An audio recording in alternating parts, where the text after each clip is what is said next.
On the afternoon of Sunday, April 23, 2017, 20-year-old Haley Rathgaber walked across the busy dining room of the Texas Roadhouse restaurant in Evansville, Indiana, carrying 2 plates of hot food from the kitchen. Haley stopped at a table near a window and set the plates down in front of a pair of customers. Then she gave a big smile and told them to enjoy the meal. But as Haley walked back towards the kitchen, she happened to glance up at the clock on the wall, and when she saw the time, her smile totally disappeared and she felt this jolt of anxiety.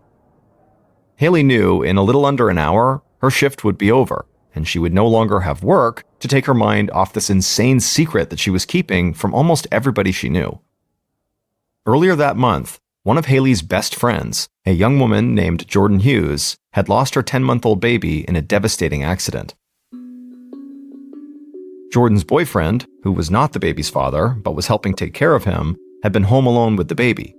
He'd strapped the baby into a car seat and started walking down the stairs in the house when he suddenly tripped over a diaper bag, and he and the baby both went tumbling down the steps, which ultimately resulted in the child's death.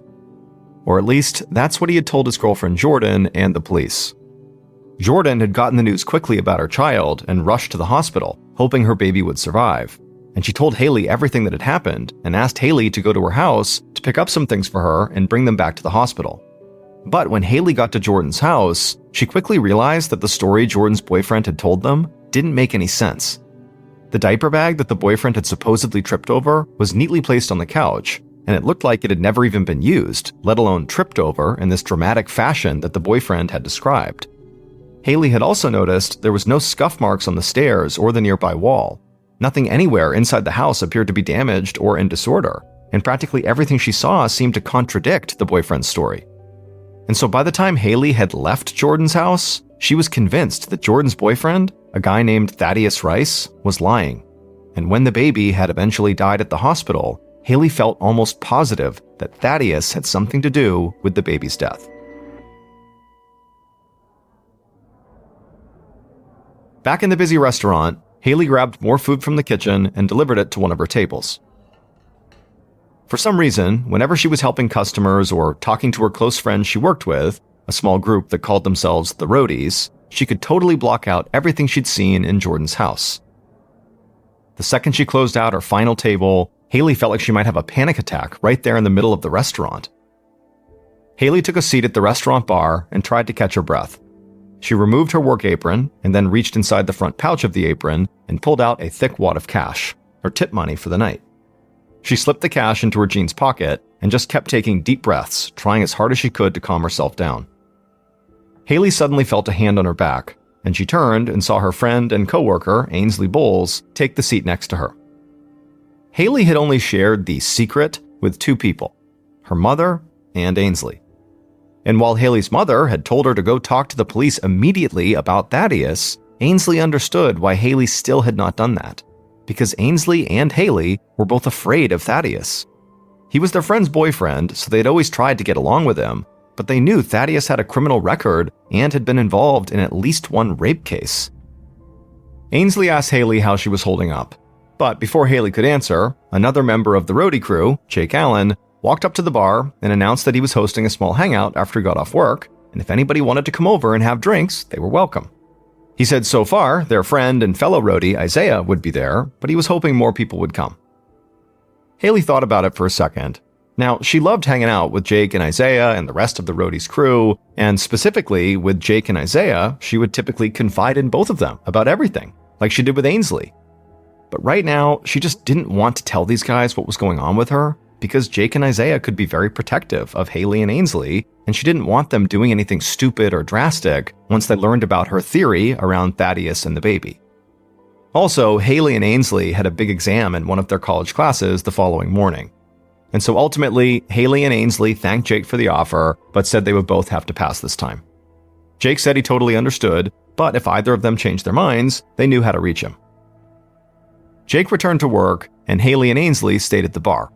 And at some point, in a voice barely above a whisper, Ainsley asked Haley if she was going to finally tell Thaddeus' girlfriend, or the cops, about her suspicions. Haley looked down and said she still had no clue. Every time she thought about it, she got so scared about what Thaddeus might do to her.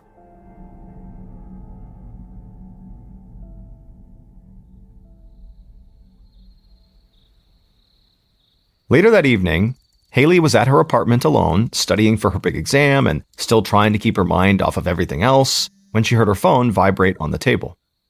She put down her notes, looked at her phone, and saw a text message. After reading it, Haley thought about it for a second. She knew she really should keep on studying, but this diversion might help her relax for a bit. So she picked up her phone and replied to the message, and then afterward, she headed to the bathroom to put on some makeup and also change out of her t-shirt and sweats and put on a pair of jeans, a long-sleeve shirt, and a jacket. She was ready to go out.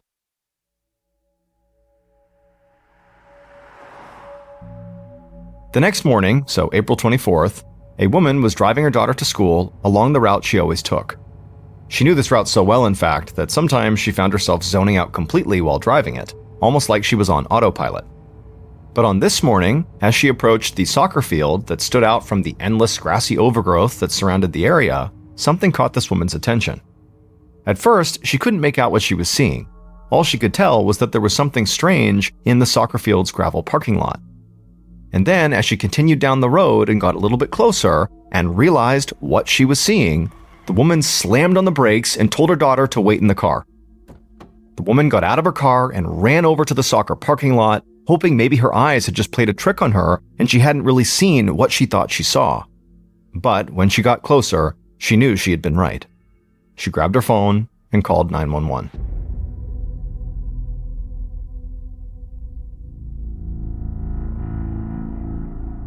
About 15 minutes later, so just after 7 a.m., Warwick County Sheriff's investigator, Paul Cruz, pulled up to the soccer field, got out of his unmarked police car, and made his way past the yellow crime scene tape. Cruz greeted the deputies and members of the forensics team who had arrived shortly before him. Then he walked past them and continued a bit further across the lot, and there he saw a young woman lying dead in the gravel. Cruz knelt down next to her and saw a wound in the back of her head, which clearly looked like it came from a gunshot, and he also saw a blue towel that was covered in blood lying next to her. Cruz scanned the ground near the body, and he didn't see any drag marks or anything to indicate that this young woman had been taken to this location by force. He and the forensics team would obviously need to do a lot more work, but for now, Cruz figured the most logical explanation was that this young woman had been walking through the lot when someone approached her from behind and shot her. Cruz looked around the lot and got an eerie feeling. He didn't see a single streetlight or lamppost anywhere in sight. This area was totally desolate, so if this young woman had been killed last night or early in the morning, it would have been pitch black here. Cruz had no idea why this young woman was walking through this dark parking lot, but he did know it would have been really easy for someone to follow her without ever being seen. Cruz crouched down over the body again, and he noticed an area of bare gravel on both sides of one of the dead woman's legs. It almost looked like she had made a partial snow angel in the gravel with that leg, and this really upset Cruz, because it likely meant that this young woman had not died immediately after being shot. She had fallen to the ground and squirmed before dying. Cruz stood back up and stepped away from the body, and then asked a crime scene investigator if he or anyone else had found a wallet or any kind of ID at the scene. But the crime scene investigator just shook his head. The dead woman had nothing on her. No wallet, no cell phone, no keys, nothing. They had no idea who this victim was.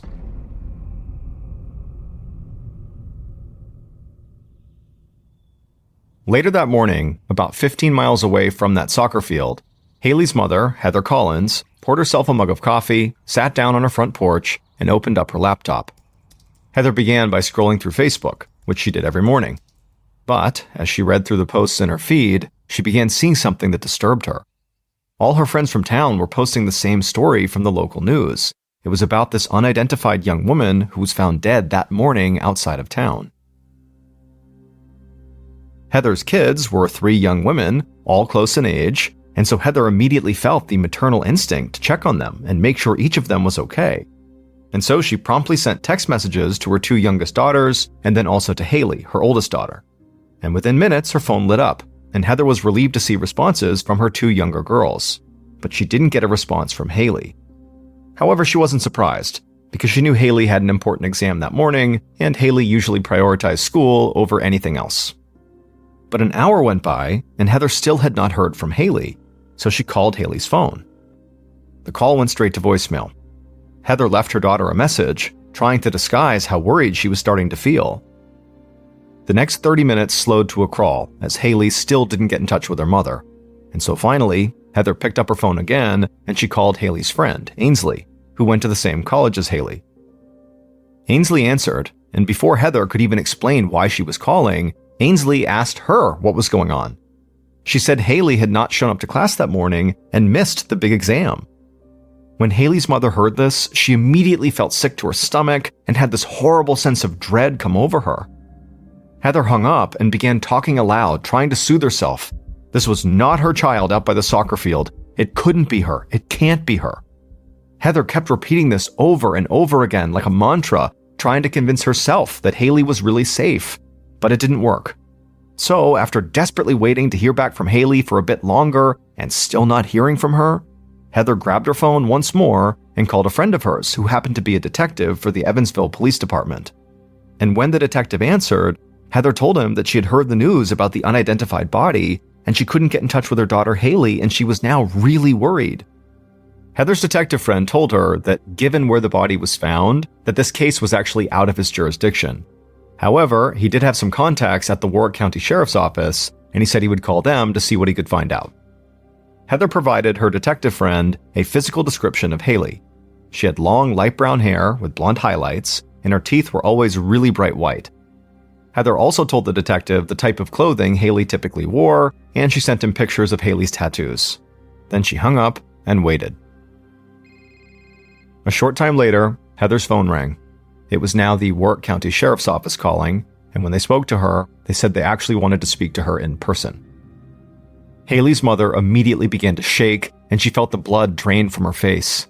She could think of only one reason why they would want to talk to her face to face, and she just wanted to curl up and die. Anything but face the news she knew she was about to hear. A short time later, Heather heard a knock on her door. When she opened it up, she saw it was deputies from the Warwick County Sheriff's Office. Heather immediately began to shake all over, and she felt the blood drain from her face.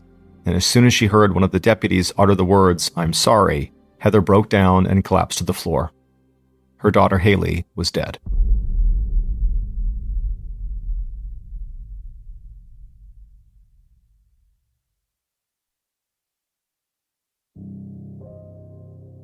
Later that afternoon, investigator Cruz walked away from the crime scene at the soccer field, got into his car, and began driving across town. And as he drove, he felt very frustrated. Earlier, he'd gotten a call from the station, so he now knew his victim was a college student named Haley Rathgaber. But that was about all he knew.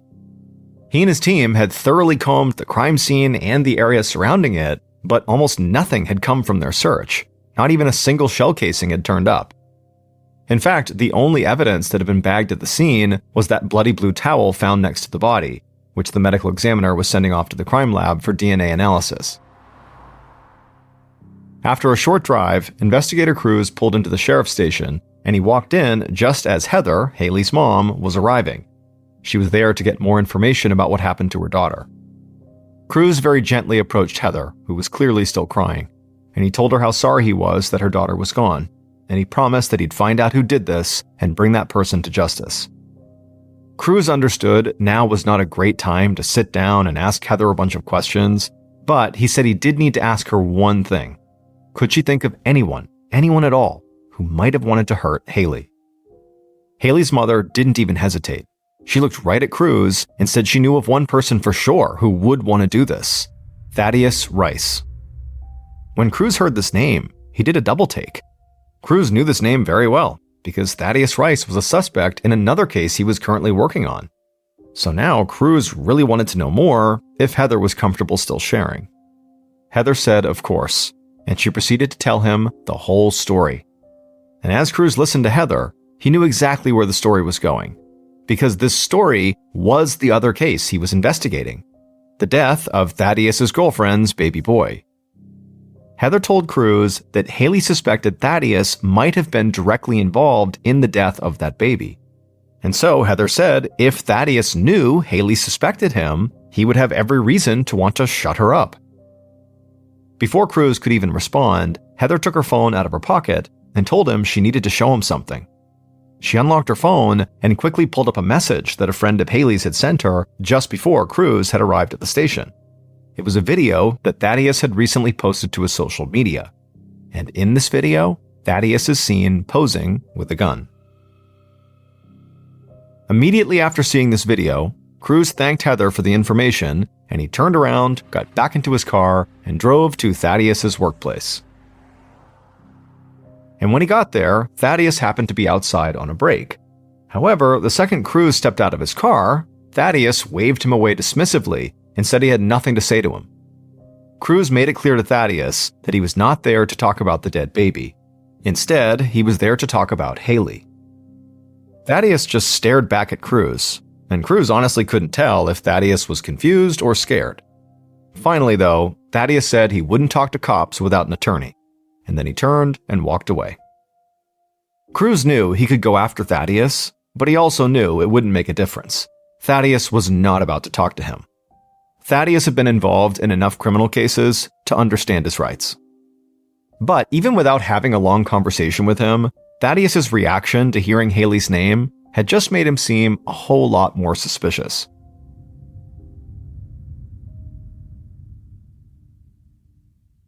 Around the same time Cruz was confronting Thaddeus, a young man named Isaiah Hagen sat on his front porch staring at his phone. Isaiah was Haley's close friend and coworker, one of the members of the Roadies crew, and right now he was looking at a series of text messages from other members of that group, specifically his friends Jake and Ainsley, saying that Haley had been found dead by the soccer field just outside of town. And so Isaiah was just processing it and beginning to cry, and then right at that moment, he heard his mother inside the house behind him, and he instinctively just got up, went inside, and hugged his mom, and began crying even harder. She asked him what was wrong, and Isaiah told her about Haley, and his mom couldn't believe what she was hearing. She worked for the county sheriff, so she knew all about the young woman who'd been found at the soccer field, but she had no idea this young woman was one of her son's good friends. Isaiah hugged his mother tighter and told her that none of this made any sense, because he'd just seen Haley the night before, and everything had seemed fine. How could she be dead? Isaiah's mom pulled away from him, and she told him she understood how upset he was, but he really needed to go talk to the lead investigator right away, because even if Isaiah didn't realize it, he might have seen something or heard Haley say something last night that could help investigators find her killer. Cruz was at the station sitting at his desk looking through Thaddeus's rap sheet when his phone rang. He picked up the call, and Isaiah introduced himself and said that his mother worked at the sheriff's station. Cruz asked if everything was okay, and Isaiah said he was calling about his friend Haley, the girl who'd been found at the soccer field. He explained to Cruz that he had just seen Haley the night before, and he wanted to help if he could. Cruz told Isaiah that he could help by walking him through everything he remembered from the previous night. This would help Cruz flesh out the timeline of Haley's final hours.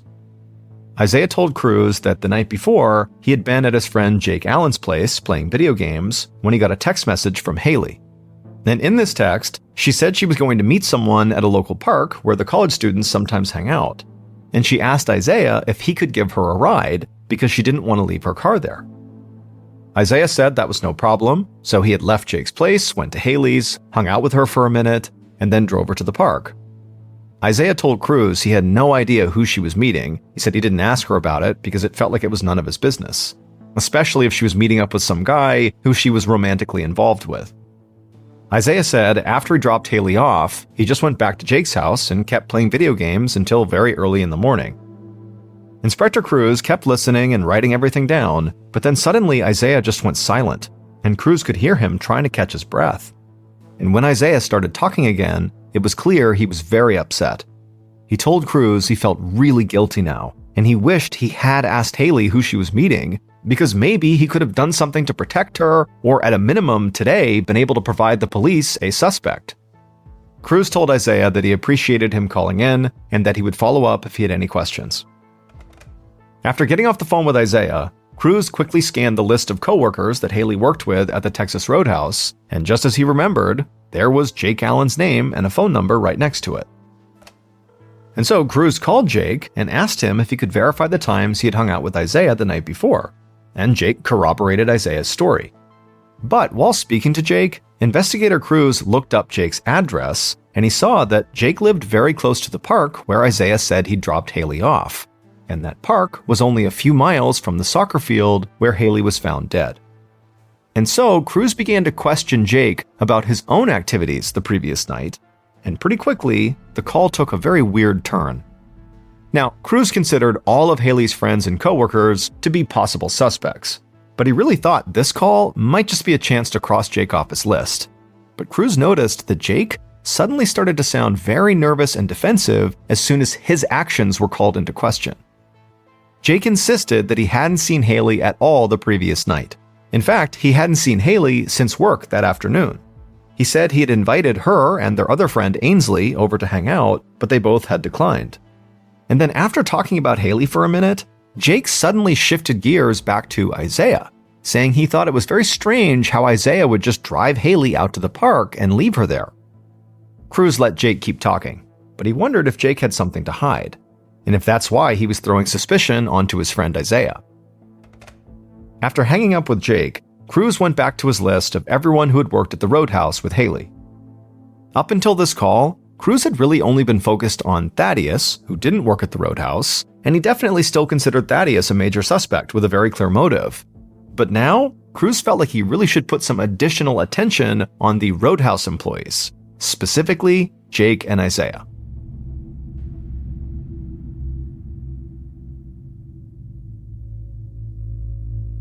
On the evening of April 26th, so 2 days after Haley's body had been found, Cruz and a couple of members from his team arrived at Jake's apartment.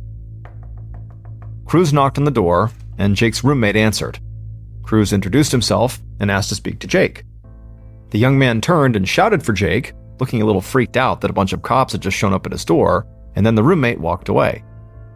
A few seconds later, Jake approached the door, wearing a dress shirt with an untied tie hanging on the collar. Cruz said he was the detective who had talked to Jake on the phone, and he needed to ask him a few more questions. Jake said he understood, but he was getting ready to leave for a candlelight vigil some friends and family were having for Haley. This made Cruz pause for a second. His investigation wasn't even 2 days old, and he'd been going pretty much non-stop since it started, and he'd almost overlooked how young Haley was, and how many people her death must have affected. Still, Cruz needed some answers. He told Jake he would do his best not to keep him too long, but he needed Jake to go through everything he had done after he'd seen Haley at work on the day she died. And just like Jake had said to Cruz on the phone, he said after work he had gone home and met up with Isaiah to play video games. It was basically the same story. However, during this in-person exchange, Jake also said something about Isaiah that really stood out to Cruz and made him look at the case very differently. Cruz took notes on everything Jake told him, asked a few follow-up questions, and then he and his team left so Jake could get ready for the vigil. That night, a huge group of Haley's friends and family gathered by the soccer field where Haley had been found. The candles they lit cast a glow over the otherwise pitch-black parking lot. They laid down flowers, shared some of their favorite memories, and just talked about how much Haley had meant to all of them. Her closest friends from work left Haley's name tag and her Roadhouse cap and sweatshirt right next to a big handmade sign that simply said, "We love and miss you. Love, your roadies." On April 27th, the day after the vigil, Inspector Cruz received word from the crime lab that the results had come in on the bloody blue towel that had been found next to Haley's body. Only one DNA profile was found on the towel, and much to Cruz's disappointment, it was Haley's. Cruz had hoped he would catch a break and that these results would lead him right to the killer. But now that he knew that was not going to happen, he methodically went through his list of Haley's friends and coworkers another time. Thaddeus, who remained one of Cruz's primary suspects, still refused to say anything without a lawyer. But almost everyone else who had known Haley was willing to help and tell Cruz whatever they could.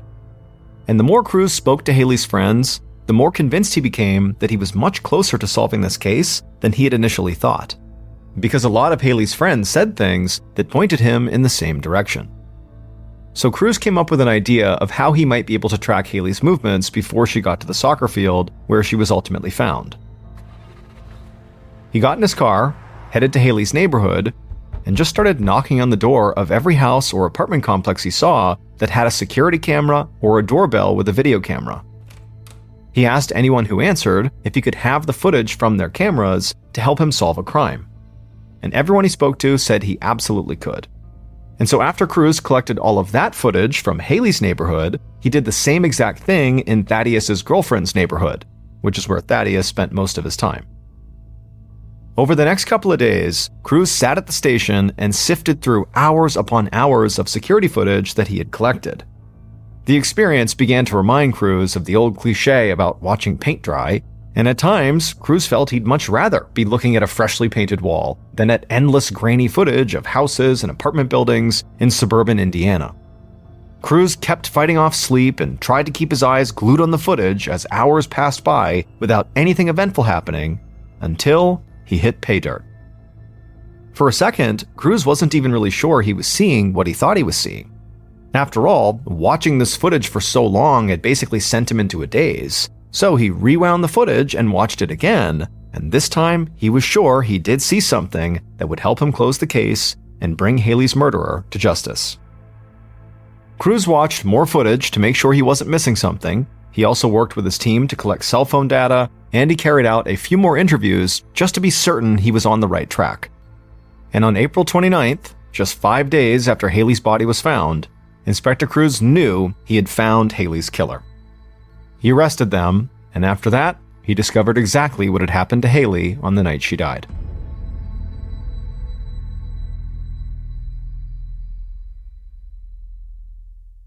Based on surveillance footage, interviews, and evidence gathered throughout the investigation, the following is a reconstruction of what police believe happened to Haley Rathgaber on the night of April 23, 2017.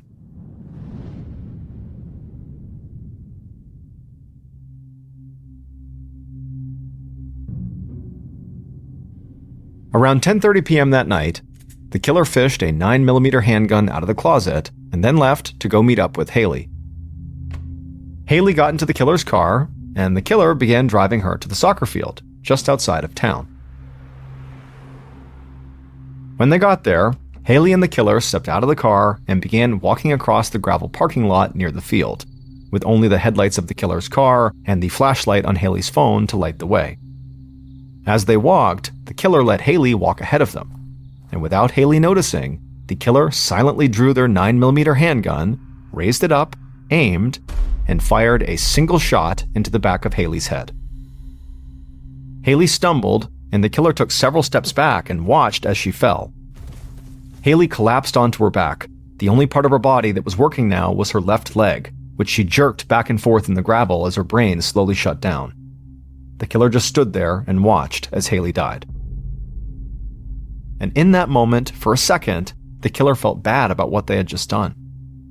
But regardless, after she was dead, the killer turned away from the body, went back to their car, and grabbed a blue towel they happened to have in the back seat. The killer then walked back to Haley's body, knelt down, and used the towel to wipe up some of the blood. After that, they put the towel down, and then scooped up Haley's phone off the ground. They also reached into her pocket and pulled out her wallet, which contained $200 in cash. And then the killer stood up, took one more look at the body, and then turned and ran back to the car, carrying their gun and Haley's stuff with them. Later that night, the killer went to their friend's place and hung out playing video games all night, without ever showing the slightest hint of what they had just done. Haley's close friend and fellow roadie, Isaiah Hagen, was her killer.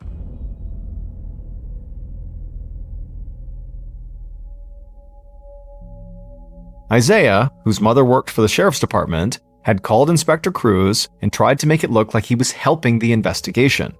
And Isaiah's call even threw some suspicion on his friend Jake for a time. However, when Cruz and his team met with Jake on the night of the candlelight vigil, Jake started talking about his friend Isaiah. He hated to admit it because the two young men had been really close for years, but Jake said Isaiah had been acting really strange lately, and this was because Isaiah had run into some serious money problems. It turned out that leading up to the murder, Isaiah had borrowed hundreds of dollars from his father and from Haley. While Haley had not confronted Isaiah about the money he owed her, Isaiah's father wanted to get paid back. So Isaiah decided to take the money he owed his dad from Haley. On the night of the murder, Isaiah was the one who texted Haley while she was studying and asked her if they could hang out because he really wanted to talk to her. And Haley decided she needed a break from studying and from everything else that was going on in her life, so she said yes. Isaiah picked Haley up, but he never drove her to the park to meet someone else like he had told police. Instead, he drove right to the soccer field, and shortly after getting out of the car, he shot and killed her. It's not clear if Isaiah first tried to just ask Haley for the money and, maybe she refused to give him money and that's what led to the murder, or if Isaiah simply picked Haley up with every intention of murdering her for the money. Either way, it resulted in Haley's death and Isaiah stealing the $200 out of her wallet. In the morning following the murder, right before sunrise, Isaiah drove around town, getting rid of his gun and Haley's belongings, and then he went back to his house and left the $200 from her wallet on the kitchen counter for his dad. After speaking to Jake in person, Cruz really began to suspect that Isaiah was the killer. But he still could not just write off Thaddeus, a man who had a criminal history, had potentially harmed or even killed a baby, and who Haley had been afraid of before she died. So Cruz collected cell phone data for Haley and also for both Isaiah and Thaddeus, and he also studied all the surveillance footage he had collected. Isaiah and Haley's cell phone data showed that they had at least been near the same locations, including the soccer field, at the same time on the night of the murder. And the surveillance footage showed Isaiah pulling up to Haley's place not too long before she was killed. The footage also showed that Thaddeus had been at his girlfriend's house at the time of the murder and throughout the entire night. And so even though the murder weapon was not recovered, Cruz felt confident he'd cracked the case and he arrested Isaiah. Isaiah insisted he would never hurt Haley and that he was innocent, but during his trial, his mother was put on the witness stand and she testified that Isaiah had privately admitted to her that he'd been the one who shot Haley. He had told his mother it was an accident, but the evidence in the case did not support that. It took the jury only 4 hours to find Isaiah guilty. In early August of 2018, he was sentenced to 60 years in prison. Thaddeus, who Haley believed had played a part in the death of his girlfriend's baby, was eventually found guilty of neglect of a dependent and reckless homicide in the death of the child. At around 9 p.m. on Saturday, October 15th, 1988, a 33-year-old woman named Cheryl Petrie grabbed a candy bar off the rack inside of PJ's Market. PJ's Market was a little convenience store in the city of Port Orchard, Washington, and it was where Cheryl worked. She was the cashier. And without ringing this candy bar up, Cheryl simply handed it across the counter to a female college student who had just come into the store to talk to Cheryl. This student had temporarily moved right next door to PJ's Market, and the student, after coming into the market and meeting Cheryl, they had immediately taken a liking to her, and so it became kind of like her routine to come into the market basically every night and just sit down and chat with Cheryl, sometimes for hours. The student would talk about their day at school, they'd talk about their personal life, they'd tell Cheryl all of their problems and secrets. I mean, Cheryl really became this student's confidant. And believe it or not, this was an effect that Cheryl had on lots of people. Cheryl was incredibly kind, she was empathetic, she was a great listener, she never acted like she was judging you, and she never gossiped about people. And also Cheryl had a very disarming sense of humor. It was very goofy, she was always cracking up at jokes that she had made, and so people just felt at ease around Cheryl. And they typically left interactions with her in a good mood. And on this night, when the student had come into the market, they had told Cheryl that they actually had found an apartment in Port Orchard that they were going to be moving to, so they were going to be leaving PJ's where they were now. But the student had said that they really had no money, and so it was going to be a challenge to furnish this apartment. Heck, it was going to be a challenge just to buy groceries for this apartment. And when Cheryl heard this, she first congratulated the student, but then also said, well, hey, I'll give you some of my own furniture because I don't need it all, and that will help you furnish the apartment. And then also Cheryl had grabbed that chocolate bar off the rack and given it to the student for free as a sort of like, here's your first grocery as well. The student was totally floored by Cheryl's generosity and tried to tell her, keep your furniture and you can keep this chocolate or I'll pay for it. But Cheryl insisted. She was like, nope, tomorrow I will bring you furniture and please take this candy bar. And so the student finally relented and thanked Cheryl profusely. And really, this behavior was so typical of Cheryl. She was a single mom raising a 9-year-old girl and a baby boy, and so she worked 2 jobs to make ends meet. On the weekends, she worked at PJ's Market, and then during the week, she worked at a Ford car dealership. But despite being totally swamped basically all the time providing for her family, any spare time Cheryl had, she tried to give it to other people. Whether that was helping a coworker with their resume or baking some goodies for a sick friend at church, Cheryl was all about helping other people. The area of Port Orchard where Cheryl lived was only about an hour away from the big city of Seattle, but to Cheryl, this part of Port Orchard felt much farther away than that. She lived in this tiny little blue single-story house that was tucked away in the woods, surrounded by all these tall trees. The road to her house was very rural and winding, and so where she lived felt very isolated. It was a beautiful area, no doubt, but it was also kind of a bad neighborhood. In fact, a man had been shot and killed not far from Cheryl's house just a year earlier. But this home was all she could afford. Basically, Cheryl was poor and had almost nothing of her own. But whatever she did have, she was far more likely to give away than keep for herself. Eventually, Cheryl would tell the college student that she really needed to get back to the other customers and kind of do her job and not just sit here and chat this whole time. And so the student said, thank you again for the candy and for the offer of the free furniture. And then the student left the store, at which point Cheryl reached into her pocket and grabbed some change and dumped it in the register to pay for the candy bar. Even though Cheryl knew she very likely could have gotten away with simply giving out the candy and not paying for it, Cheryl was unfailingly honest, and so she knew she wanted to pay for the candy. Cheryl would man the register until 11 p.m. that night, chatting with many more regulars who came in and out, and then at 11 p.m., Cheryl locked the front door, and then she checked the register to make sure it was all balanced and all the cash was in there, and then by 11:15, she was calling her boss to report that her shift had gone fine and that she was taking off for the night. After Cheryl had left and locked the store behind her, she made her way out to her beat-up silver sedan car that was parked outside, and then she began the drive back home, knowing that she'd be right back to PJ's the very next morning, right when it opened at 7 a.m. At the same time that Cheryl was wrapping up for the night and making her way home, her ex-husband, Roland Pitre, who lived on the other side of town, was very excited. This was the night that Roland was going to win back Cheryl. Roland glanced at his watch and saw it was just past 11 p.m., and so it was almost time. He imagined how happy Cheryl would be when he unveiled his big surprise. She would run to him and he would hold her and tell her how much he loved her and how he had always loved her. Roland hadn't yet figured out how he was going to explain his big plan to win back his ex to his current girlfriend, but he figured he would just work that out later. The most important thing for Roland right now was showing Cheryl how wrong and stupid he had been and how much he needed her and how much she needed him. Also, he knew their kids would be totally thrilled if they got back together. Roland was looking after their son and daughter that weekend, and he had seen firsthand that his daughter was clearly very upset about the fact that her parents were split up.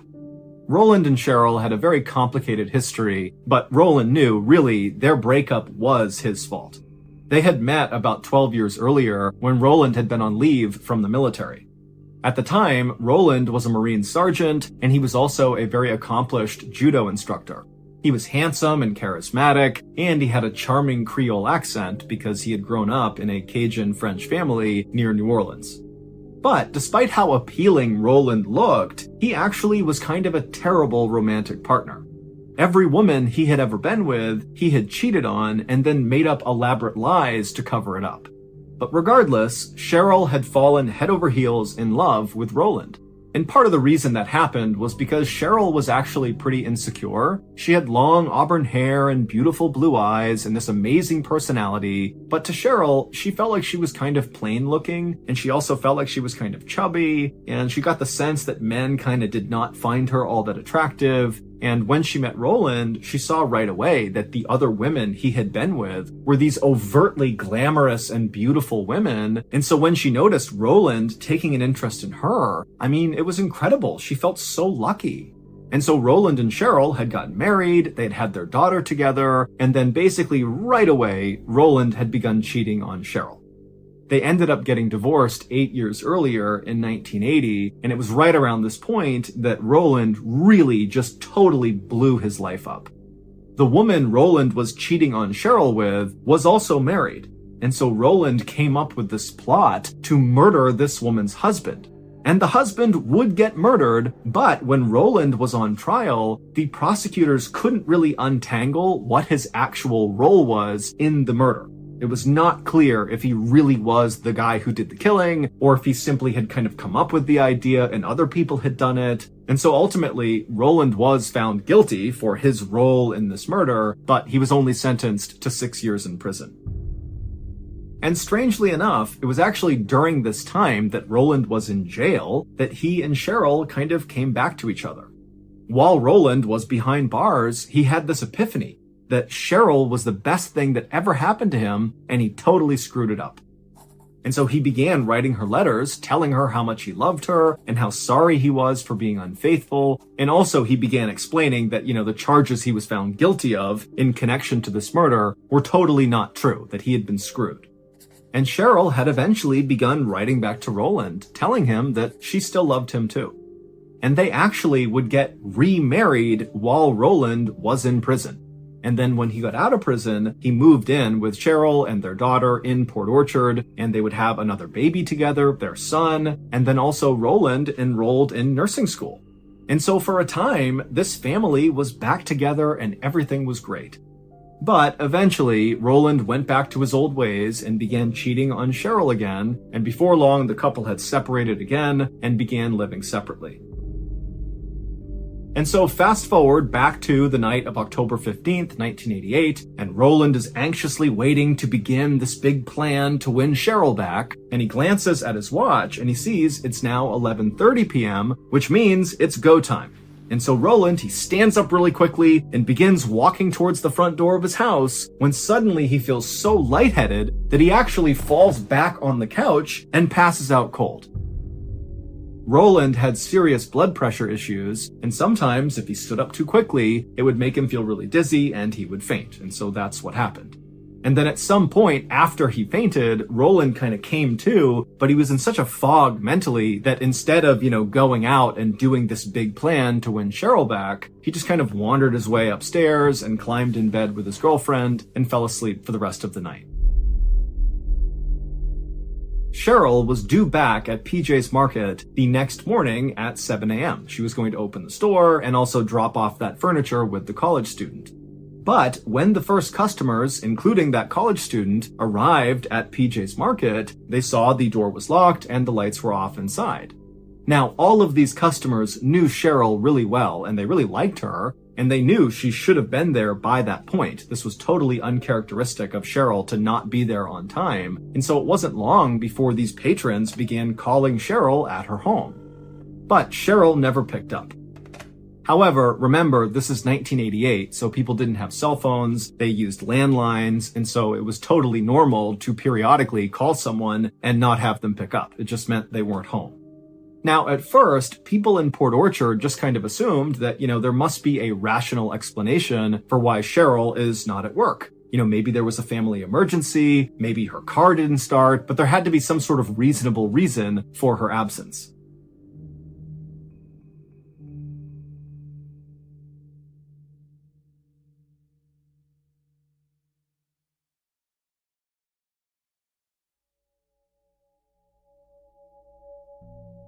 But that night, Cheryl didn't show up at Roland and his girlfriend's house to collect her daughter and son. Now, Roland didn't know that Cheryl had missed work all day that day, and so he assumed Cheryl must just be running late. But by 6:30 p.m. that night, when still Cheryl had not arrived and she hadn't called, Roland finally called Cheryl. But she didn't answer, and so Roland just left Cheryl this very upbeat message on her answering machine and then waited for her to call back. But despite how cheerful this message was that Roland left, it kind of betrayed the way he actually felt. Roland was not happy. That morning, when he had woken up and realized he had slept through the night and not done the big plan to win Cheryl back, he felt so stupid. He had this chance to win her back, and he blew it. But over the next couple of hours, when Cheryl did not return Roland's call, he went from being solely worried about, how he blew this opportunity to win his ex-wife back, to now just being concerned about his ex-wife. Where is she? What's going on? And so late that night, Roland would actually call the police and report Cheryl missing. A deputy came out to Roland's house to take down this report, and then Roland actually gave the deputy a spare key to Cheryl's place, and then this deputy went to Cheryl's house. It was totally quiet. He knocked, there was no answer. He let himself inside using this spare key, and he found the home was totally in order. There was no sign of any disturbance whatsoever. The deputy eventually walked over to Cheryl's answering machine, and he saw there was a blinking light, which meant there were messages that had not been played yet.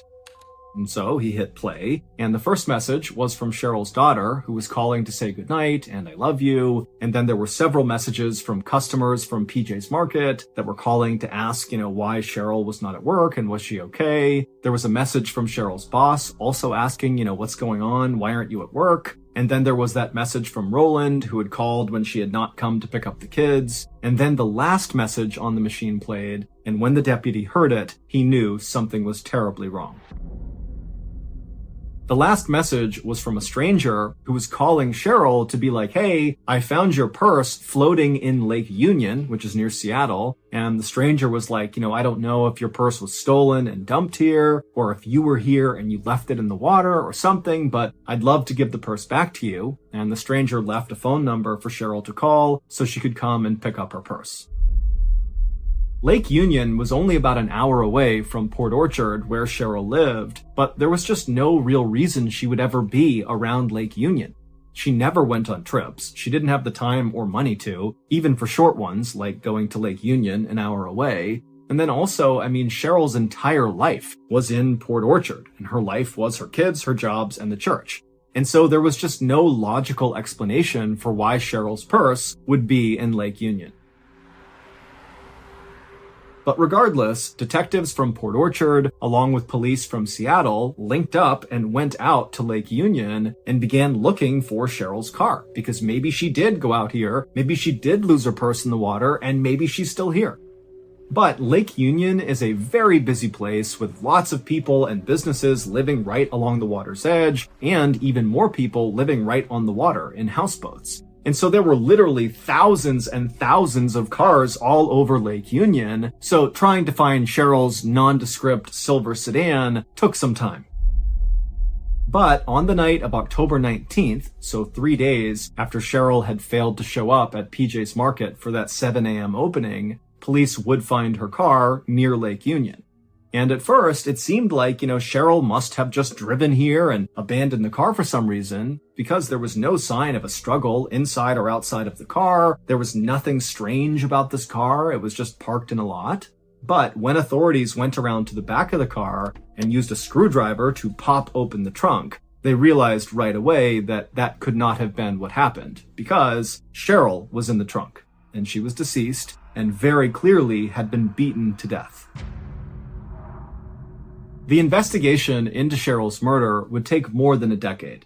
The police started with Roland because 1, he was Cheryl's ex-husband, and 2, because Roland had previously been convicted for his role in a murder, even though the details of exactly what he did were never really clear. But Roland had an alibi that was airtight. He had witnesses that could confirm he was nowhere near Lake Union or Cheryl on the night that she was killed. And Roland was very cooperative with police after finding out what happened to his ex-wife. He was really bent out of shape. And so Roland very quickly signed paperwork to allow detectives to come into his home and search it and search all of his things. And he also began regularly contacting the police to offer up any information he could think of that could be useful, including an odd story he told about this young man that was following Cheryl around in the few days before she died. He didn't know much about it, but he knew there was something odd happening with this young man.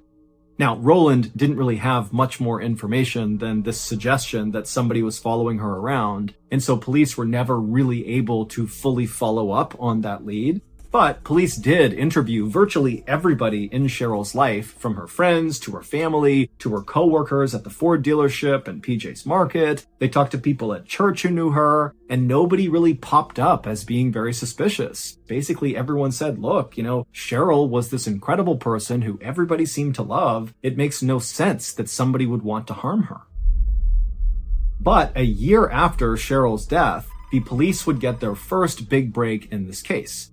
A newspaper journalist contacted the police to let them know that this random young man had contacted him and confessed to killing Cheryl and then hung up without giving his name or his location or how to get in touch with him again. It was almost like this person had called just to get this huge secret off their chest somewhat anonymously. The police convinced the journalist to actually write a story about this strange call he got to see if maybe they could flush out this young man who had just confessed. And when this article ran in the newspaper, one of Cheryl's old coworkers from the car dealership called the police to be like, hey, there was this young man who worked at this dealership with us and with Cheryl who was totally creepy and definitely had a thing for Cheryl. The coworker said this guy's name was Albie Brotsweller and that he worked in the garage and he was known as a kind of odd guy with a short temper who totally creeped out all the women who worked at the dealership. And this coworker would tell police that before Cheryl died, she had been working with Albie on his resume. And while they had been working together, Albie had developed this weird fixation on Cheryl. And when police began looking into Albie, they discovered he had quit his job at the dealership a day before Cheryl went missing, and then a couple of days after he had quit, so by this point Cheryl has been found murdered, one of Cheryl's colleagues said they saw Albie, and he had this really deep cut on his hand that he kept wrapped in a big bandage. Detectives would also discover that Albie's father lived right near PJ's Market, and Albie's mother lived right near the area where Cheryl's car had been found, out near Lake Union. And so suddenly, Roland's previously odd-seeming story about some random young man following Cheryl around before she was murdered made a lot of sense. It seemed like Albie was this strange young man Roland was talking about. When detectives tracked Albie down, he was sullen and totally uncooperative. But eventually, the police got him to talk, and he would tell them that he had cut his hand fishing. And so police rounded up all these people Albie said he had been fishing with when he cut his hand, and in separate interviews, all of those people confirmed that Albie was telling the truth. And also police knew that even though circumstantially Albie looked really suspicious, there was not a single shred of actual evidence that tied him to Cheryl's death. And so pretty quickly, Albie was let go, and the police at that point kind of hit a dead end in this case. And in fact, the case went totally cold at this point. And then, one day in 2002, so 14 years after Cheryl was murdered, a man in prison got word out to police that he actually knew exactly who killed Cheryl. He said the murderer's name was Frederick J. McKee, and that he was currently incarcerated for cooking meth. Now, we don't know exactly how this inmate knew Frederick was the killer, but this inmate who called police was cellmates with Frederick McKee, and so very likely he overheard Frederick say something incriminating, and so this inmate called the police. And so police got a DNA sample from McKee, and they compared his sample to the skin cells that were found on the duct tape that had been used to bind Cheryl's hands when she was killed, and unbelievably, it was a match. Frederick was the killer. But as police dug deeper, they quickly realized that, Frederick's heinous actions of actually killing Cheryl was not the worst part of the story. The story of what really happened to Cheryl Petre was so insanely nonsensical that right away, newspapers all over the country began to cover it. It was converted into a true crime documentary, and even a famous author wrote a book about it. I mean, this story really was just totally sensational. First, I'm going to give you the facts of what happened to Cheryl. And then I'm going to give you the absurd and tragic explanation for why these things happened to Cheryl.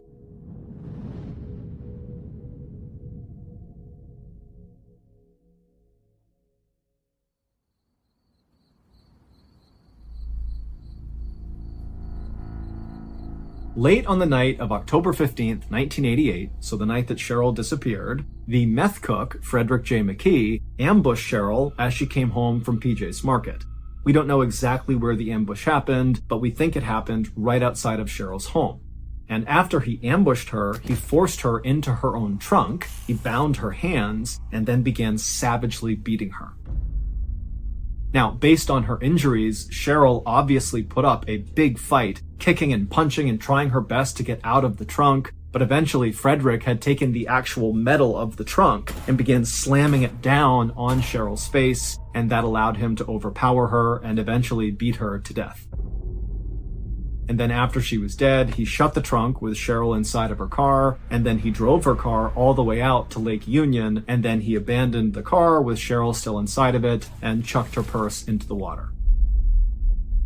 But this terrible night was not supposed to go this way. Here's what was going on in the background.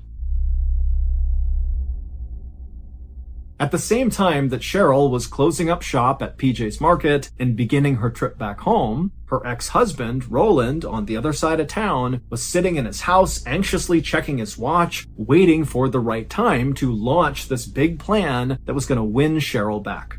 Roland's big plan was that he was going to save Cheryl's life. He had hired his buddy, Frederick J. McKee, the meth cook, who he had met in prison, and he had given Frederick a spare key to Cheryl's house.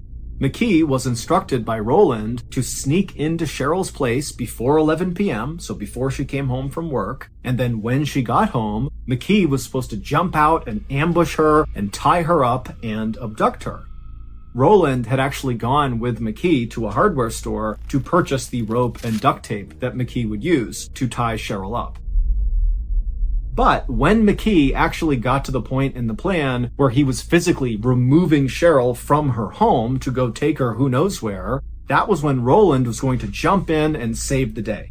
And Roland had really thought about how this moment was going to go. He was going to kick the front door in and jump inside and scream at McKee, "You can't do this!" and then attack him with his judo skills until McKee ran off scared, at which point Roland would cut Cheryl free and she would grab onto him and say, "Oh my goodness, you saved me, I love you, I need you." And then after this, Roland believed they would get back together and they would live happily ever after. However, on the night of October 15th, at 11:30, when Roland looked at his watch and saw it was time to go save his ex-wife, he stood up so quickly from the couch because he was so excited to go do this thing that he had one of his low blood pressure episodes and he fainted. And then when he came to a little while later, instead of going out the door to really at this point stopping this abduction from happening, Roland just kind of trudged upstairs and went to sleep. And this was a really big problem because Frederick J. McKee, the meth cook, he was hired to actually abduct Cheryl. He was not aware that this was actually a setup for Roland to come in and save the day. McKee literally believed Roland wanted him to abduct his wife, and he didn't ask any questions. He just said, "Okay, I'll do that." And then when Roland didn't show up, Frederick went through with the actual abduction of Cheryl, and during this abduction, things got out of hand, and Frederick wound up beating Cheryl to death. Both Roland and McKee would be convicted for the murder of Cheryl Petrie.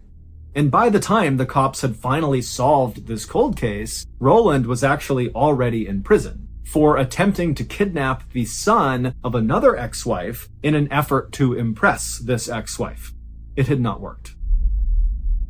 Roland was ultimately sentenced to 40 years in prison, which was on top of the 25 years he was already serving, and McKee would get 20 years. Most of the time, milestones in life are something to celebrate.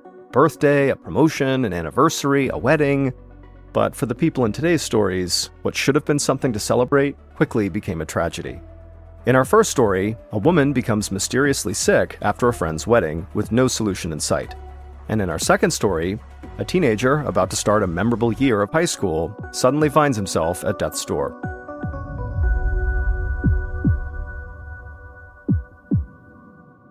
Here is our first story called Rough Patch. In early August 2022, 29-year-old Lily Lindsay strode out of a nail salon in Aberdeenshire, Scotland, feeling especially polished. Usually, she did her own nails with an at-home gel manicure kit, but today, she'd gotten her nails done at a fancy salon, and she had even paid extra for eyebrow threading. Lily had really spent a lot of money over the past week to make herself as beautiful as possible. Her best friend's wedding was in 2 days, and Lily really wanted to look absolutely perfect for the photos. To Lily, looking her absolute best was another way of showing her friend how excited she was for her big day. Lily ran through a short mental checklist of everything she still had to get done before the wedding. She needed to pick up her dress from the tailor and get decorations and snacks for the bridal suite. But before she could do any of that, she had one more appointment. She was getting a facial. Lily decided to grab an iced coffee on her way to the spa. She walked a few doors down from the nail salon to a little cafe on the corner. And as she walked in, she caught a glimpse of herself in the store window, and she couldn't help but smile because she was beautiful and elegant, and so she could barely wait to see how amazing she would look with her full hair done and makeup and her dress on. It had been hectic helping her best friend bring the wedding together, but she could not be more excited for the weekend ahead. The wedding would end up being even more incredible than Lily had hoped, and she had really high expectations. And 10 days later, Lily still felt like she was recovering from it. She stumbled from her bed to her bathroom, stretching her arms high overhead to try and wake up. She yawned, and she could feel the skin around her mouth start to crack a bit, which seemed strange for summertime. Her skin had not felt this tight and dry since midwinter, when the cold and high winds left her whole face feeling chapped. Lily went to grab her toothbrush, but when she saw herself in the mirror, she stopped. The skin under her eyes was blotchy and red.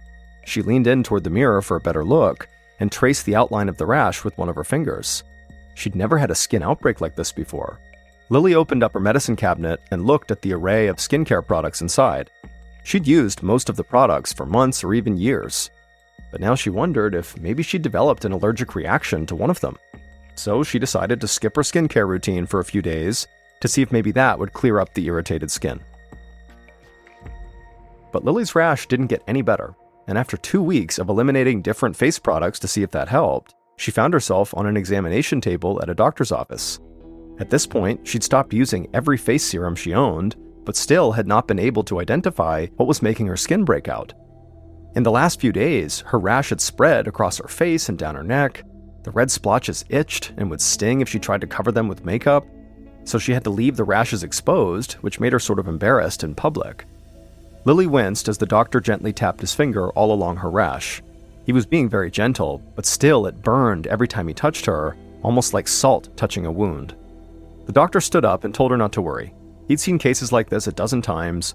It was standard-issue dermatitis, which meant a skin irritation, usually caused by an environmental factor like air pollution or exposure to a new allergen. He was confident that an antibiotic would clear her face up in no time. Lily was so relieved.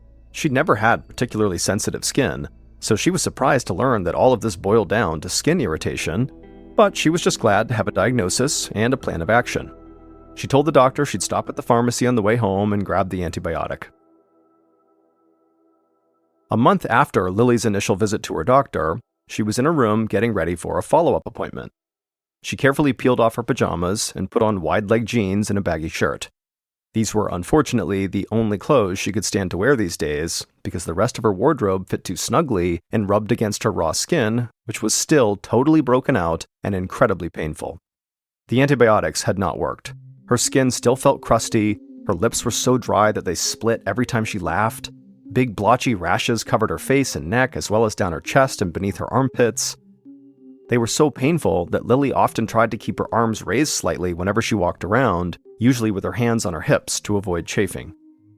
Showering had also become excruciatingly painful. She'd started skipping it as much as she could, which made her feel totally dirty. As Lily walked out the door this time, she hoped this appointment would finally lead her to some answers. She didn't know how much more skin irritation she could take. 30 minutes later, Lily parked her car at the doctor's office and made her way across the parking lot, keeping the hood of her jacket over her head to obscure her face. She knew it was superficial, but she still felt embarrassed to let people see all her blotchy and flaky skin. As Lily checked in with the receptionist and headed into an exam room, she tried not to make eye contact with anybody in the office. As she changed into a hospital gown, she thought how repulsed people would be if they saw her undressed.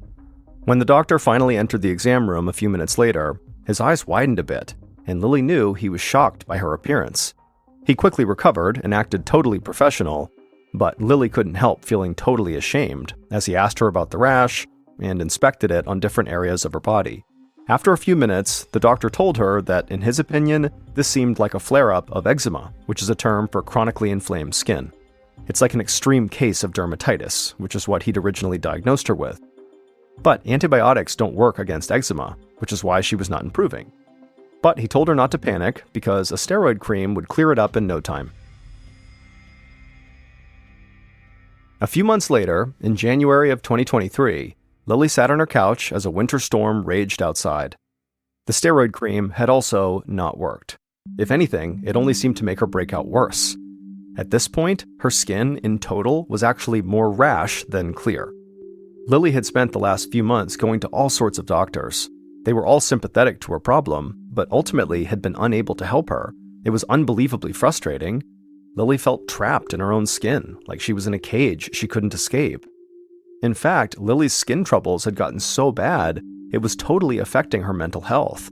Her thoughts were starting to get really dark and pessimistic, so she'd gone to a therapist for help. The therapist had prescribed her a low dose of antidepressants, which were helping with some of Lily's racing thoughts and feelings of hopelessness, but they were obviously not a cure for the entire situation she was in. At this point, even if she felt mentally okay, physically, she was in so much pain all the time that she couldn't even leave the sofa. So tonight, Lily had wrapped herself in a fuzzy blanket, the only one that didn't scratch at her skin, and ordered herself a pizza. Lily decided to watch a movie, but when she got up to grab the remote, she felt blood rushing to her head and her vision began spinning. Lily eased back onto the couch and closed her eyes, feeling so dizzy it made her nauseous. Then suddenly her ears began to ring, and her chest tightened as she tried to fight back anxious tears.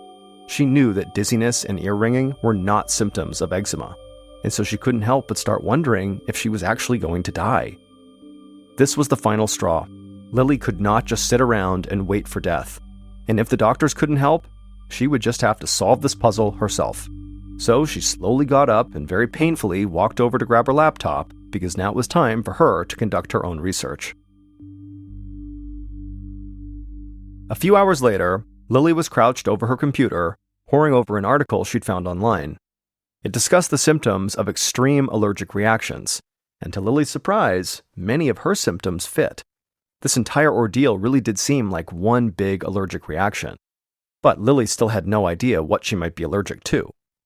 So she started looking up common allergies, until she found a couple that sounded like hers. She discovered that some people are actually extremely allergic to the latex from the balloons that she had actually used during her friend's wedding to create custom arrangements. Now, Lily had never had a problem with latex before, but the article said that allergies could develop later in life. She also found that home nail polish kits, like the ones she used, can cause allergies too, as the chemicals seep into people's bodies through the nail bed. Lily started thinking that surely there must be a way to test whether these chemicals were making her break out so horribly. And so for the first time in 5 months, Lily felt like she kind of had a plan here, and so hope began to spark inside of her. She would call her doctor first thing in the morning, and hopefully they could, together, get to the bottom of this thing once and for all. A few days later, on a Friday afternoon, Lily sat on an allergist's examination table with her hands on her knees. She was wearing a hospital gown, and her rash-covered back was fully exposed. She winced as her doctor taped a bunch of small patches to her back. To Lily, the patches looked like little strips of bubble wrap, but actually, they were allergy patch test strips, and each of the little bubbles contained a different allergen. Lily clenched her jaw. The strips were already beginning to itch, partially because they were stuck to her rash, which was sensitive already, and partially because they'd stuck more than 200 chemical samples to her back, including latex and the chemicals from her at-home nail kit. So she was bound to be allergic to at least a few of these things.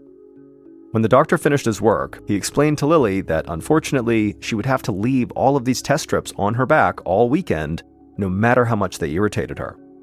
She nodded, though she was absolutely dreading the discomfort the next few days would bring. But she told herself that if she could just push through to Monday, she would almost certainly have an answer, and then this nightmare could finally be over. By Monday morning, when Lily drove her car into the doctor's office parking lot, she wanted to rip those test strips off her back and light them on fire. It had been the most miserable weekend of her life. The only thing that had gotten her through the very itchy discomfort was knowing that each little sting she was feeling was a positive reaction to an allergen and a possible answer to her problems. As she strode into the doctor's office, her clothes billowed all around her because she could only wear really baggy clothes. And there were bags under her eyes because she hadn't slept well either, so she was quite the sight. But Lily prayed that it would all be over soon, because in a few short minutes, she would know exactly what was causing this excruciating rash. Except, that's not what happened. Lily's doctor peeled off all the patches and explained that he could only see a few mild allergic reactions, but nothing that could cause a reaction this bad all over her body. Lily couldn't understand. Her symptoms had matched an extreme allergic reaction perfectly, especially to latex or the at-home nail gel. She was so sure she was on the right track, and now she just felt defeated. Lily drove home in a stupor. She felt like her life was now this living hell. She thought back to the previous summer, mad at herself for not appreciating how good her life used to be. She'd give anything to go back to the day of her best friend's wedding and just look like her old self again. She ran her tongue over the veneers she'd gotten for the wedding. Her smile was the only part of her physical appearance that she liked now, but she would give it up in a second to get her old skin back. But just then, a thought hit her like a lightning bolt, and she actually pulled her car over so quickly that the tires screeched. Once she came to a stop, she immediately began rifling through her purse for her phone, and as her heart raced, she thought to herself she'd been going to the wrong doctor. That was the issue, and now she desperately needed to make an appointment with the right one. 2 days later, Lily sat in her dentist chair. She told him that in her quest to look perfect for her friend's wedding, she suspected that she had accidentally set herself up for months of misery. She was just sure she had discovered the cause of her extreme rash. When the dentist looked skeptical, Lily told him about the article she'd found online about extreme allergies. And suddenly, the dentist understood too. Lily had a strong suspicion that her problems had all been caused by the gels in her at-home nail kit. But it was more complicated than that. In fact, the online article Lily read talked about the way nail gels can make people dangerously allergic to other everyday things. That's because the acrylic-based plastic in the gel can seep into someone's nail bed and make them allergic to anything else that contains acrylic. In Lily's case, that would be the veneers she had applied to her teeth to look beautiful for the wedding. The veneers were loaded with acrylic-based plastic, and her body had a very powerful reaction to it. Essentially, Lily had poison glued to her front teeth for the last 6 months, which triggered a constant, severe allergic reaction. Ultimately, the dentist ground the veneers off of Lily's teeth in April of 2023, and slowly but surely, the rash became less painful. By the summer of 2023, Lily's skin was back to normal, and she felt like herself again. There's really no way to know for sure whether the at-home gel manicure kit had triggered her allergy, but either way, Lily has steered clear of them ever since.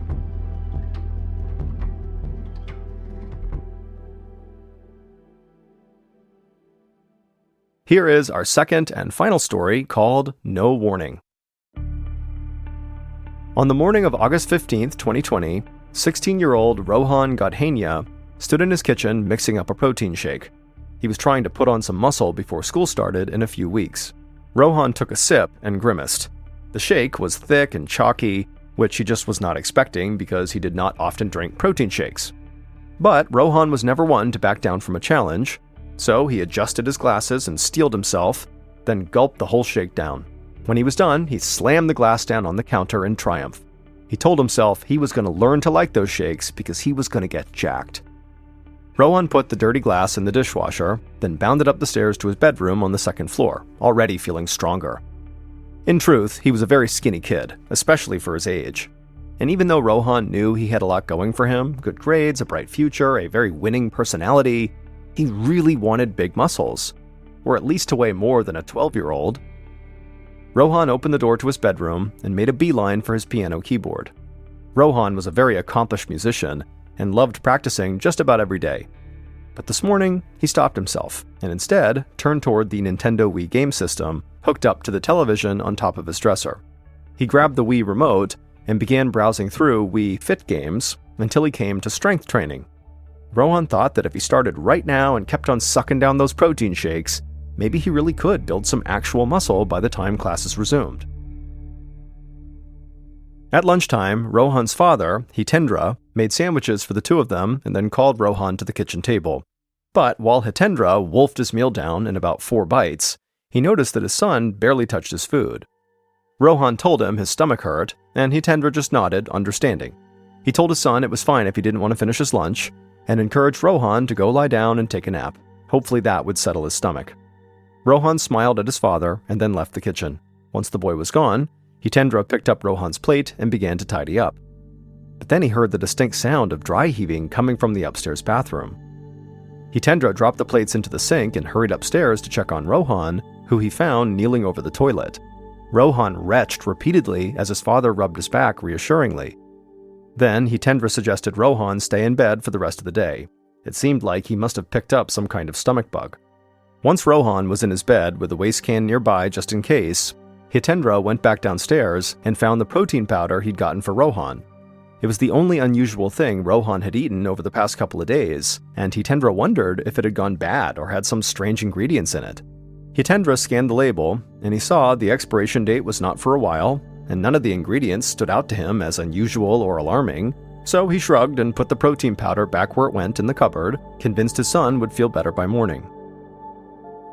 But when Hitendra went to check on Rohan the next morning, the boy was as white as a sheet. Rohan admitted he'd vomited a few times overnight, and that he felt even worse than the day before. The boy propped himself up in bed, squinting. Hitendra thought his son might be looking for his glasses, so Hitendra told Rohan they were on the nightstand. Rohan nodded slowly, but then he started looking around the room as if he didn't know where to find his own nightstand.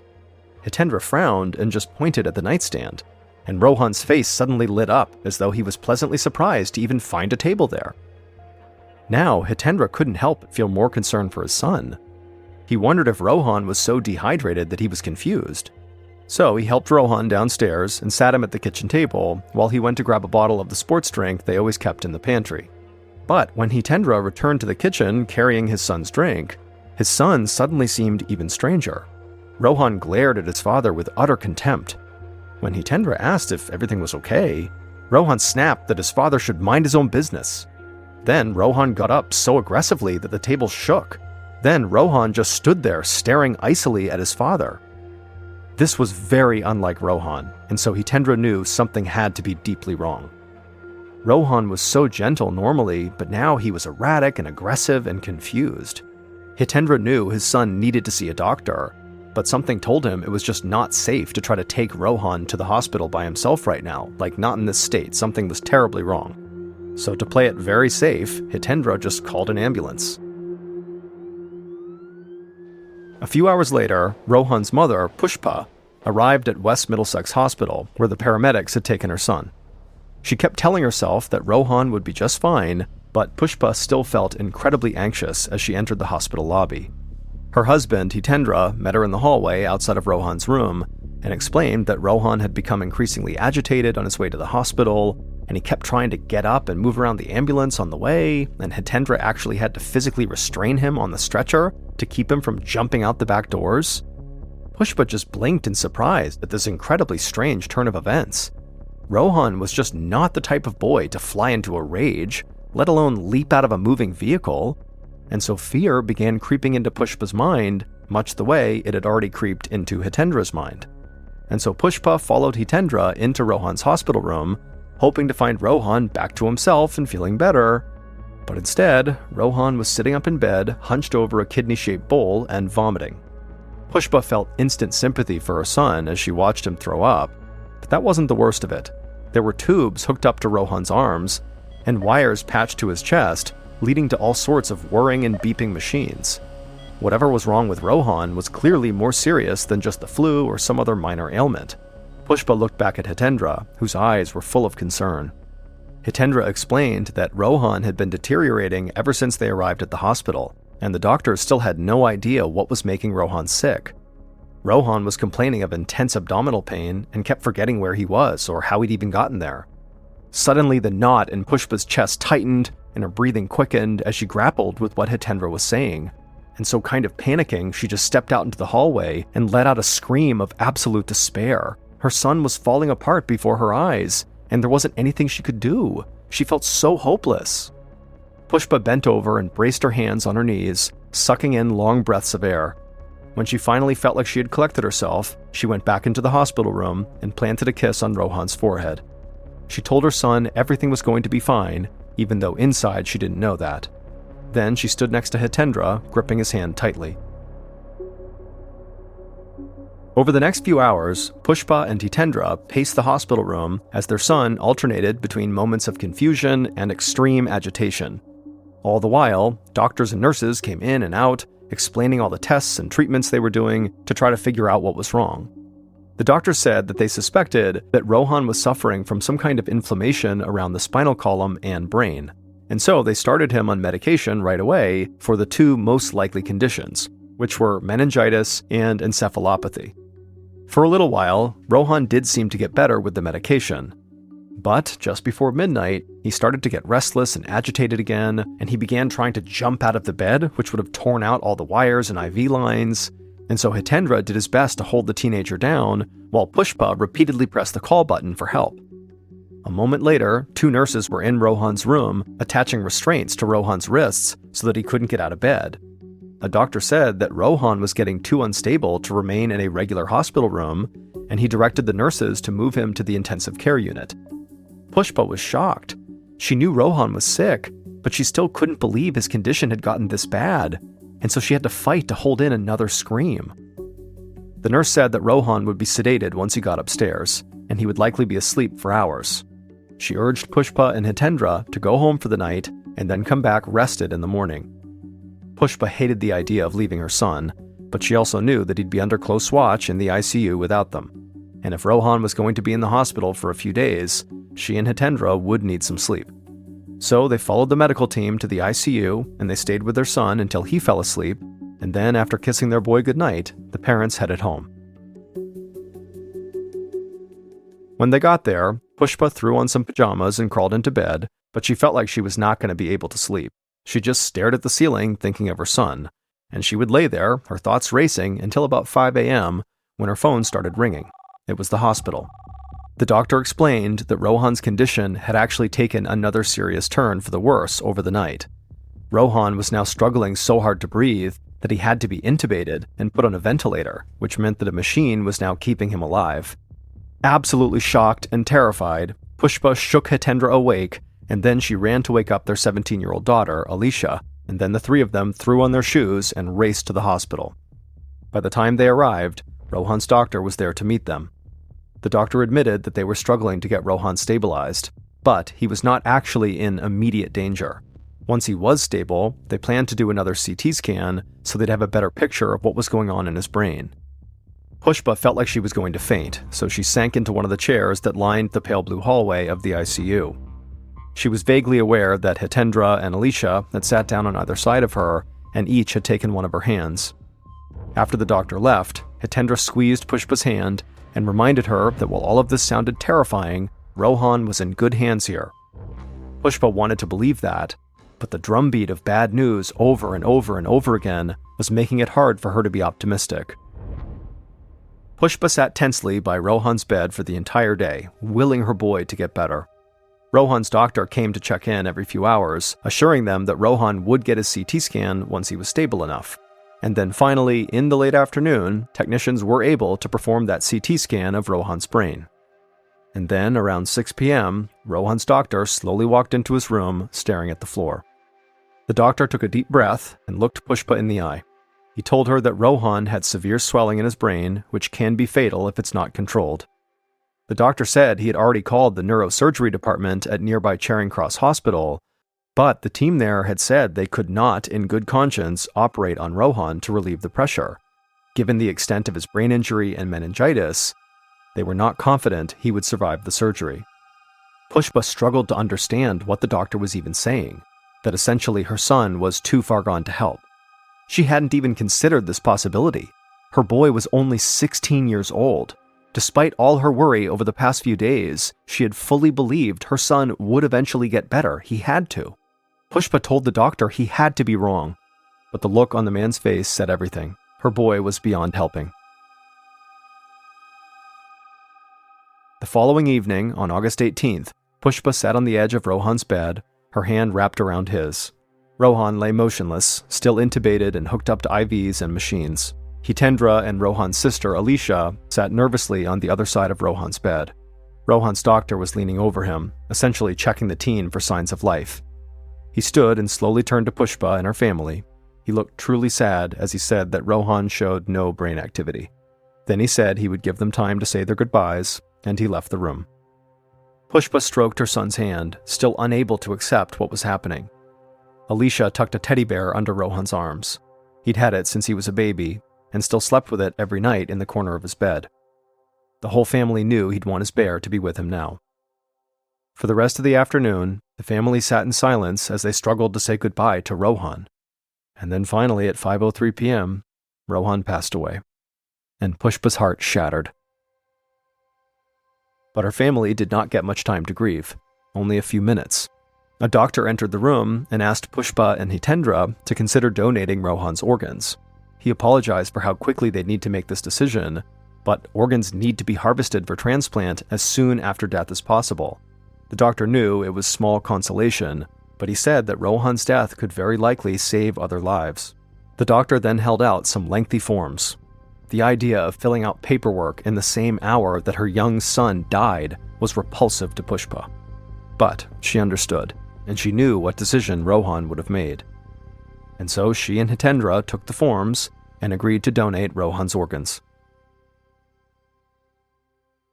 A few weeks later, Pushpa sat in Rohan's bedroom back at their home outside of London, holding his teddy bear to her chest. It was the only one of his belongings that she'd touched since her son had died. The grief of losing a child was almost more than she could bear, and since his death, something else had really been eating at her. Pushpa still didn't even know what had made Rohan sick, and because they had donated his organs, there hadn't been time to conduct an autopsy, and so she was really struggling to accept that she'd just never learned what had killed him. Pushpa worried that if what had killed Rohan was something genetic or environmental, his sister Alicia might also be at risk. But more than anything, she wanted to know if something could have been done to save Rohan. It just felt like this huge question mark was looming over her family's head, occupying every waking thought. 13 months after Rohan's death, so in September of 2021, Hitendra ignored Pushpa's running commentary on his wild driving as he weaved in and out of traffic. They were on the way home from Alicia's university. They'd just finished moving her into the dorms for the fall semester, which felt even more bittersweet than Hitendra had anticipated. He and Pushpa were empty nesters now, but only because Rohan was gone. Hitendra did not want to go home and cook a dinner for just 2 people. He was about to bring up the possibility of maybe going out to a restaurant when Pushpa's phone rang. It was an unknown number, but for some reason, the hair on the back of Hitendra's neck pricked up, and he told Pushpa to please answer it. And so Pushpa did, and she connected her phone to the car speaker so they could both listen. The man on the other line sounded grim. He explained that he was from the National Health Service blood and transplant team, the people who harvested their son's organs for transplant. Hitendra exchanged a quick, surprised glance with Pushpa as this man went on. The man said they needed Pushpa and Hitendra to come into the office for an urgent meeting. Hitendra was confused, but offered to drive straight to the office. They could be there within the hour. The man said that would be great and thanked them. Hitendra felt more curious than alarmed, so he pushed the gas pedal a bit faster as Pushpa reset the GPS to their new destination. What Pushpa and Hitendra learned at this meeting absolutely shocked them.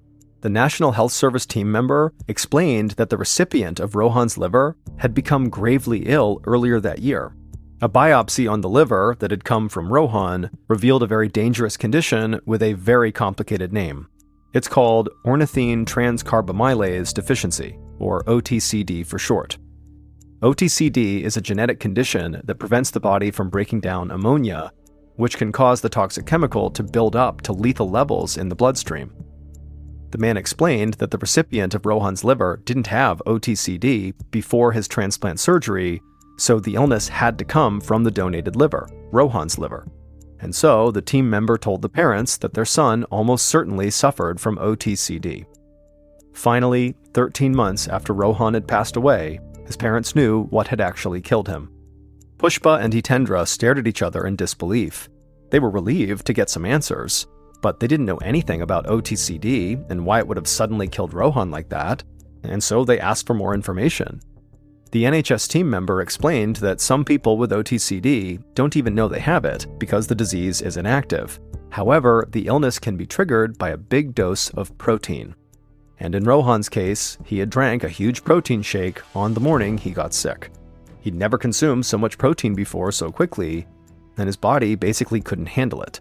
And so that's what prompted him to get sick. Pushpa and Hitendra were obviously devastated. If they'd only known about Rohan's kind of inactive condition, they would have never let him drink protein shakes like that. Now, could that have forever prevented him from getting the disease? They don't know. But certainly, that protein shake is what prompted it. Thankfully, though, it does not seem likely that their daughter has OTCD, which affects an estimated 1,000 people in the United Kingdom alone.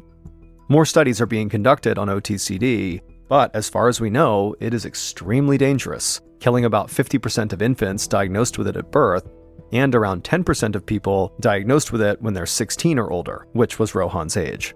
However, there were no warnings that the protein powder that Rohan ingested could trigger this terrible disease. Rohan's experience ultimately prompted calls for new warnings to be printed on all supermarket-bought protein shakes in the UK.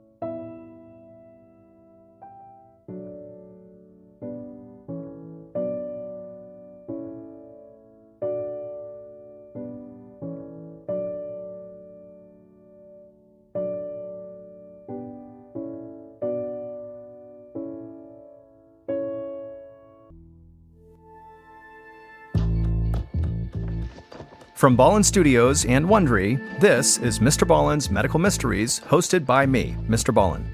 A quick note about our stories: we use aliases sometimes because we don't know the names of the real people in the story, and also, in most cases, we can't know exactly what was said, but everything is based on a lot of research. And a reminder, the content in this episode is not intended to be a substitute for professional medical advice, diagnosis, or treatment.